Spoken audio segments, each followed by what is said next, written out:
Hi, and welcome to City Happenings. I'm Mayor David Black. Sump Library has a new director. You'll get to meet him. Area Parkinson's patients can benefit from physical activity like boxing. Find out about a local boxing program geared specifically towards Parkinson's patients. And Papillion is home to the National Cemetery. Learn more from the cemetery's director. These stories are next in City Happenings for the week of August 5th.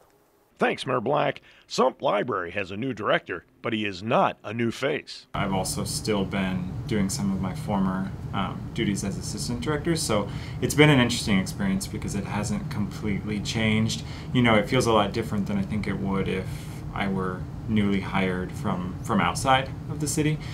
So it's really made it a little bit easier. Being familiar with the library and staff is a definite plus. I think it's given me more perspective on what we've done in the past, how that worked, and you know, now that we are moving forward with me as the director, with some of the other changes that we've had to make recently, it really has helped a lot to not be also trying to figure out, you know, who are the other people that I work with, what's the dynamic of the community, of the library staff, of the city. So already knowing those things has really helped a lot to make it a smoother transition. Familiarity also helps in customer service. Things like when you go up to the circulation desk and there's an issue with, you know, a fine or an upset patron or something like that, it's a lot easier when you've been here to know, you know, how do we normally resolve those kinds of issues? How do we work with patrons when they come in and they have a problem? Being able to do that without needing to learn, you know, what our process has been helpful. A learning curve was also not required in day-to-day operations. Also having an understanding of our day-to-day processes for things like the budget, you know, management of the budget, ordering for the collection, things like that. I haven't had to learn those things because I was already involved in those tasks before, so it's made it a lot easier to just kind of continue. There wasn't a stop in what we were doing. It's really been a pretty seamless process. Matt was quick to recognize the library workers. We have a staff that overall just knows what they need to do to keep us operating every day and open to the public so they don't really notice it. And that is their goal. If you were in here using the library a month ago, that your experience now hasn't changed. And if it has changed, that it's a positive change, you know, because we do change things all the time and we try to always make those changes for the better. It's been found that activities like boxing help Parkinson's patients manage their condition. Rocksteady is a program that offers a boxing class for Parkinson's patients. A local boxing coach tells you what to expect. I'm going to coach you up, and by that I mean as I go around as the class is taking place, I go around and I'll add to the instruction, getting the proper form, and even explaining why you want to be in this proper form. And I think that adds to the experience. Boxing pulls the patient's thought process away from their medical condition. Mainly it takes people's mind from, oh, I have a condition that I'm struggling with, to, okay, I need to focus on actually doing what I can do. So that's how I see the instruction. Mark points out that the coach sets up the training based on how he sees the situation.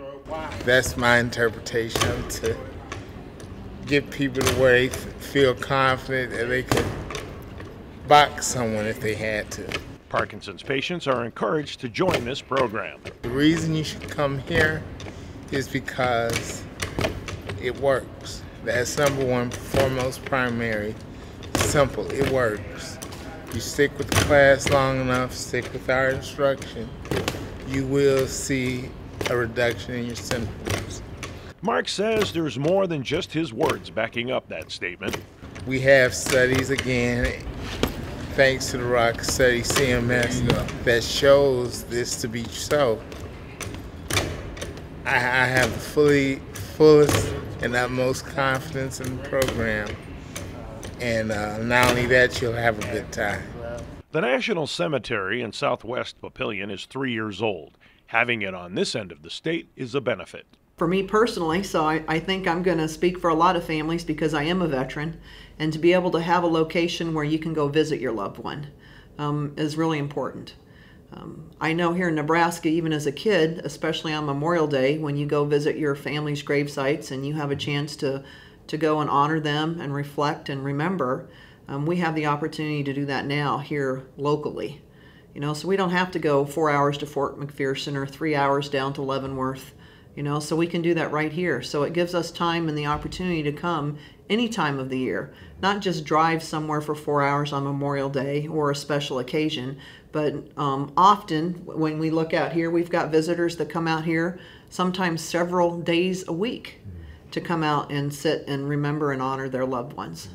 So I think that's important for a lot of us for closure, and not only just for closure, but to keep the memory of that veteran alive. From the groundbreaking to present day, it's been an incredible growth process. I think it's just an amazing transformation.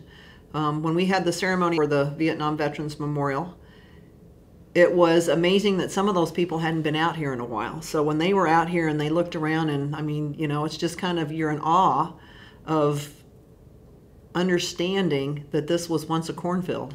The National Cemetery has been very welcomed. The community has been very supportive. We are very fortunate. I think in Nebraska in general, we're friendly people. But when you get to add the veterans population onto that and how overwhelmingly involved even the non-veterans are in having a national cemetery in their own backyard, it's just amazing to see that collaborative effort of individuals come together for that one purpose, and that's to honor and remember the veterans that served, and then of course after they're placed here is to keep their memory alive. So it's just, I'm grateful to be part of it, especially in my home state. The National Cemetery is located at 14250 Schramm Road, just east of Highway 50. We've reached the first week of August and summer stretch run. There's still plenty of time to take advantage of the many things to do in Papillion. There are lots of ways to stay up to date with what's happening. You can find us on Facebook, follow the City of Papillion on Twitter and Instagram, or watch our YouTube channel. Information about all of our departments and programs is available on our website. For more about Papillion, go to www.papillion.org or just call the Mayor's Hotline at 402-827-1111. Thanks for watching.